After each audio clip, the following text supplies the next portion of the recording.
بسم اللہ الرحمن الرحیم۔ خلیفہ اول بلا فصل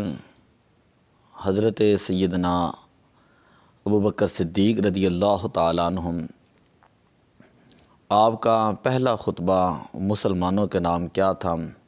سماعت فرمائیں۔ آپ فرماتے ہیں کہ اما بعد ایھا الناس، حمد و ثنا کے بعد کہ اے مسلمانوں، فانی ولیت علیکم، بے شک میں تمہارے اوپر امیر مقرر کیا گیا ہوں، ولست بخیرکم، اور حالانکہ میں تم میں سے بہتر نہیں ہوں۔ حضرت سیدنا ابوبکر صدیق رضی اللہ تعالیٰ عنہ، آپ نے ایک حدیث پاک کے اندر آتا ہے کبھی بھی جو ہے خلافت کا جو ہے اس کی لالچ نہ کی۔ فرماتے ہیں واللہ ما کنت حریصا علی الامارۃ، اللہ کی قسم میں تو امارت کے اوپر کبھی بھی حریص نہ تھا، یوم ولا لیلۃ قط، نہ ہی دن کو نہ ہی رات کو، ولا کنت فیہ راغبا، اور نہ ہی میں اس کے اندر رغبت اختیار کرنے والا تھا، ولا سألت اللہ فی السر ولا علانیۃ،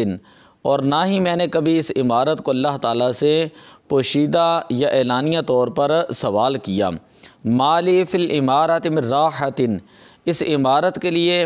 اس عمارت کے اندر میرے لیے جو ہے وہ کسی قسم کی کوئی راحت نہیں، ولیکن کلت امرا عظیما مالی بہ من طاقت ولا ید الا بتقویۃ اللہ،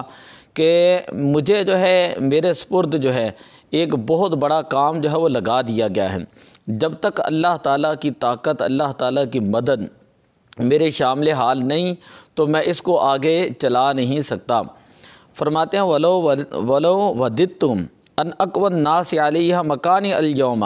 میں تو یہ چاہتا ہوں کہ اگر کوئی مجھ سے زیادہ جو ہے قابل آدمی یا مجھ سے زیادہ جو ہے قوی شخص موجود ہے تو وہ جو ہے میری جگہ کے اوپر جو ہے وہ آ جائیں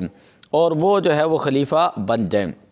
المستدرک علی الصحیحین حدیث نمبر 4422۔ تو اس سے پتہ چلا کہ حضرت سیدنا ابوبکر صدیق رضی اللہ تعالیٰ عنہ کے خطبے کا پہلا جملہ یہ تھا فإنی ولیت علیکم، کہ تم میں سے صحابہ کرام نے ہی مجھے اختیار کر کے جو ہے وہ خلیفہ مقرر کر دیا ہے، حالانکہ نہ اس کی میرے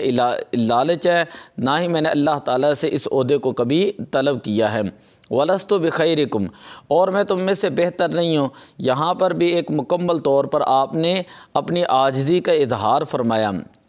آج لوگوں کے پاس ہوتا بھی کچھ نہیں ہے لیکن پھر بھی وہ اتنا تکبر کرتے ہیں اور اتنی اپنی پارسائی کا اظہار فرماتے ہیں، تو اللہ تعالیٰ نے ارشاد فرمایا فَلَا تُزَكُّوا أَنفُسَكُمْ، تم خود ہی اپنے نفسوں کی پاکی بیان نہ کیا کرو، یہ تو اللہ تعالیٰ کو پتہ ہوتا ہے کہ اس کے دل کے اندر کیا چیز ہے۔ حضرت سیدنا ابوبکر صدیق رضی اللہ تعالیٰ نبی پاک صلی اللہ علیہ وسلم کا تربیت یافتہ تھے، لیکن اس کے باوجود عاجزی کے طور پر یہ جملہ فرما رہے وَلَسْتُ بِخَيْرِكُمْ، کہ میں تم میں سے بہتر نہیں ہوں۔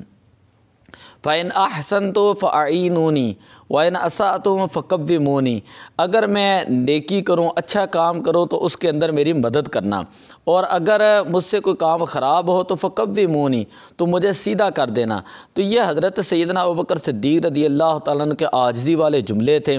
کہ آپ نے نبی اکرم صلی اللہ علیہ وسلم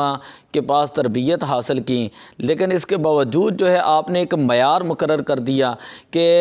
حکومت کا معیار یہ ہوگا کہ جو حکمران ہوگا وہ اللہ اور اس کے رسول کی شریعت کے مطابق چلے گا تو پھر ہی اس کی رٹ جو ہے وہ قائم ہوگی، اگر اللہ اور اس کے رسول کے احکامات کے مطابق نہیں چلے گا تو پھر لوگوں کے اوپر لازم نہیں کہ اس کی جو ہے اطاعت اور فرما برداری کریں۔ الصدق امانۃ والکذب خیانۃ،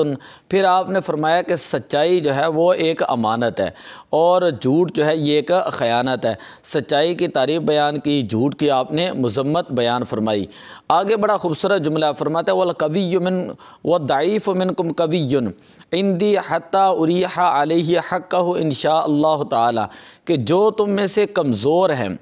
وہ میرے نزدیک جو ہے وہ سب سے زیادہ طاقتور ہے، حتیٰ اریح علیہ حق ہوں، یہاں تک کہ میں ظالم سے اس کمزور کا حق لے کر اس کو جو ہے وہ ادا کر دوں۔ والقوی منکم ضعیف، اور جو تم میں سے اپنے آپ کو بہت زیادہ طاقتور سمجھتا ہے وہ بہت زیادہ طاقتور ہے، وہ میرے نزدیک جو ہے وہ کمزور ہے۔ حتیٰ آخذ الحق منہ انشاءاللہ تعالی، یہاں تک کہ میں اس طاقتور سے جو مظلوم کا حق ہے وہ اس سے لے کر جو ہے مظلوم کو پہنچا دوں۔ لا یدع قوم الجہاد فی سبیل اللہ، کہ کوئی قوم جو ہے جب اللہ کے راستے کے اندر جہاد کو چھوڑ دیتی ہے،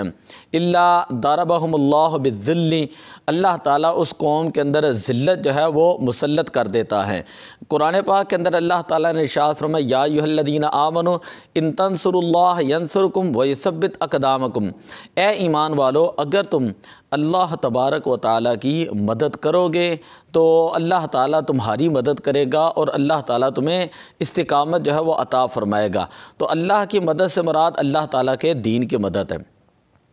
پھر آپ نے فرمایا اطیعونی ما اطاعت اللہ و رسولہ، کہ میری اطاعت کرنا جب تک میں اللہ اور اس کے رسول کی اطاعت کروں۔ فَإِنْ عَصَيْتُ اللَّهَ وَرَسُولَهُ فَلَا طَاعَةَ لِي عَلَيْكُمْ، اگر میں اللہ اور اس کے رسول کی نافرمانی کروں تو میری اطاعت تمہارے اوپر لازم نہیں۔ آج دیکھیں کہ ان حکمرانوں کے پاس، ان وزراء اور وزیروں اور مشیروں کے پاس ہوتا بھی کچھ نہیں ہے، جھوٹ پہ جھوٹ بول رہے ہوتے ہیں، لیکن پھر بھی اس کے باوجود وہ یہ کہہ رہے ہوتے ہیں کہ ریاستی ریٹ جو ہے وہ قائم ہونی چاہیے، اور عوام کے اوپر ظلم اور زیادتی جو ہے وہ اس کا بازار جو ہے وہ گرم کر دیتے ہیں۔ حضرت سیدنا ابوبکر صدیق رضی اللہ تعالیٰ فرماتے ہیں اطیعونی ما اطاعت اللہ و رسولہ،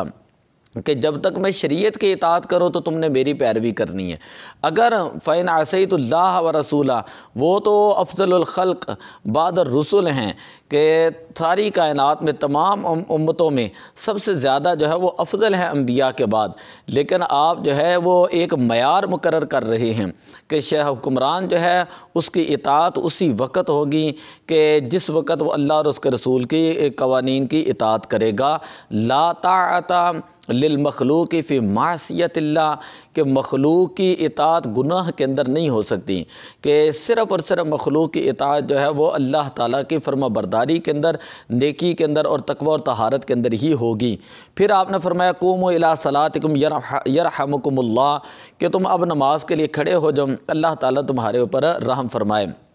البدایہ والنہایہ جلد نمبر 8 ہے، صفحہ نمبر 89 ہے۔ کنز العمال حدیث نمبر 14064 ہے۔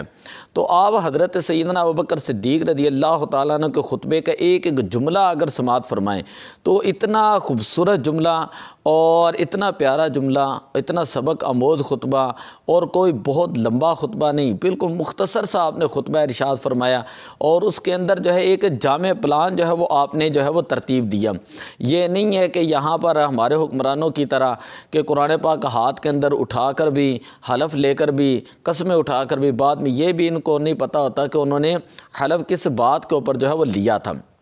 ایک جملہ والقوی منکم ضعیف عندی حتی اریح علیہ حقہ انشاء اللہ تعالی، کہ جو تم میں سے کمزور ہے وہ میرے نزدیک جو ہے وہ طاقتور ہے، یہاں تک کہ میں اس کمزور کو ظالم سے اس کا حق دلا دوں، اور جو تم میں سے طاقتور ہے وہ میرے نزدیک کمزور ہے، یہاں تک کہ میں اس طاقتور سے مظلوم کا حق لے کر اس کو پہنچا دوں۔ تو یہ وہ چیزیں ہیں کہ جس سے ایک معاشرہ جو ہے اس کے اندر عدل اور انصاف جو ہے وہ قائم ہوتا ہے۔ اسی طرح ایک جملہ ہے حضرت سیدنا ابوبکر صدیق رضی اللہ تعالیٰ ولا تشیع الفاحشۃ فی قوم قط الا عمهم اللہ بالذل، کہ اگر کسی قوم کے اندر بے حیائی، فحاشی اور یعنی عام ہو جاتی ہے نا، تو اللہ تعالیٰ اس گناہ کی وجہ سے اس قوم کو مصیبت کے اندر مبتلا کر دیتا ہے۔ آج ہمارے ارد گرد جو تکلیفیں ہیں، مصیبتیں ہیں، بیماریاں ہیں، اور جو آج لڑائیاں ہیں، جھگڑے ہیں، جو کچھ بھی ہمیں نظر آ رہا ہے، اس کی مین وجہ ہی یہ ہے، مین وجہ ہی اس کی صرف یہ ہے کہ یہ قوم جو ہے بے حیائی، فحاشی اور عریانی اس کی جو ہے وہ دلدادہ ہو چکی ہے۔ ٹک ٹاک ہے اور پتہ نہیں کیا کیا خرافات ہیں، ان کے اندر جو ہماری نوجوان نسل جو ہے مبتلا ہو چکی ہے، قرآن پاک کھولنا نہیں، دین پڑھنا نہیں، تو اس کی وجہ سے اللہ کی طرف سے یہ عذاب جو ہے وہ ہمارے گھروں کے اندر مسلط ہے، بیماریاں مسلط ہیں، تکلیفیں مسلط ہیں، لڑائی جھگڑے ہیں، کاروبار کے اندر برکت نہیں، وقت کے اندر برکت نہیں، کسی بڑے چھوٹے کا ادب اور احترام کام نہیں رہا، اس کی مین وجہ ہی یہ ہے کہ قوم جو ہے وہ بے حیائی، فحاشی، عریانی کے اندر جو ہے وہ مبتلا ہو چکی ہے، اور اس چیز کو جو ہے وہ لوگ پسند کرتے ہیں۔ نیکی کی طرف، قرآن کی طرف، نماز کی طرف آنا جو ہے وہ لوگوں کو پسند ہی نہیں۔ جب انسان بوڑھا ہوتا ہے تو پھر کہتے ہیں چلو جی اب میں جو ہے وہ دین کی طرف آؤں۔ تو دعا ہے کہ اللہ تبارک و تعالی ہمیں جو ہے حضرت سیدنا ابوبکر صدیق رضی اللہ تعالیٰ عنہ کے جو خطبہ شریف کے جو الفاظ ہیں، ان الفاظ کو سمجھنے کی اور اس کے مطابق جو ہے اللہ تعالیٰ ہمیں زندگی گزارنے کی توفیق عطا فرمائے۔ الصلاۃ والسلام علیک یا رسول اللہ وعلی آلک واصحابک یا حبیب اللہ۔